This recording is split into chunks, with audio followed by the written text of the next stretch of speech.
Ano mga buddy? Kamusta na kayo? Mabuti naman. Magandang araw sa'yo, Teniente. Ganon din sa'yo, Commander. Mabuti naman at nakarating kayo sa lugar na ito na maluwalhati.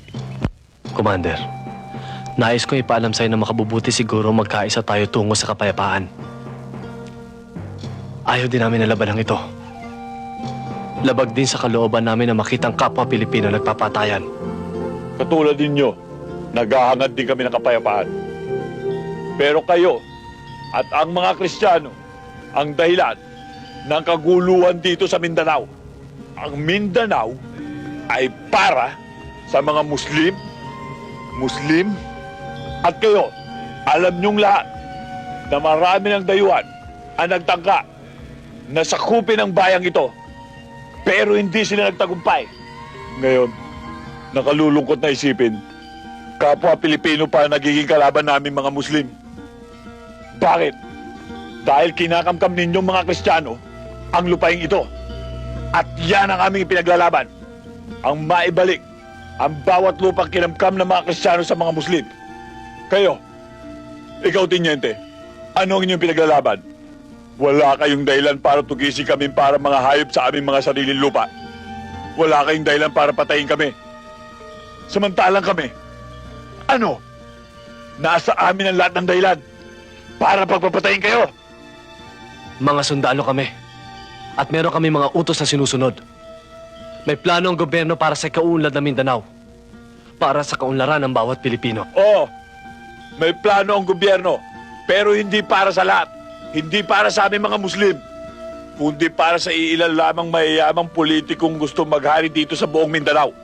Mga politikong sakim. Tingnan mo, Teniente, kung sino nagmamayari ng malalaking lupain dito. Malalaking rancho dito. Mga umaabuso ng punong kahoy. Hindi ba kayo mga Kristiyano? At ang kapatagan, pinamumugaran ng mga Kristiyano. At kami mga Muslim, nasa kabundukan.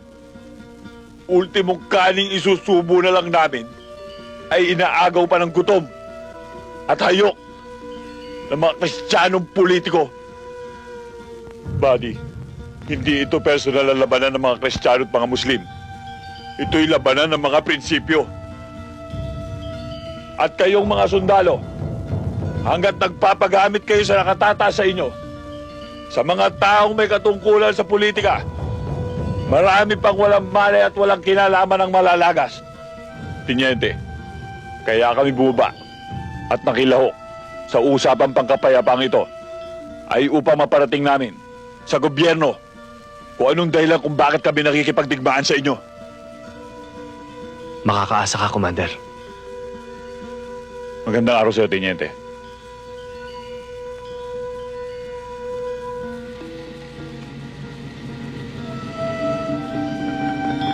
Buddy, tandaan mo, manos na tayo. Sinagip mo ang buhay ng pamangkin ko, tinabla ko ang buhay mo.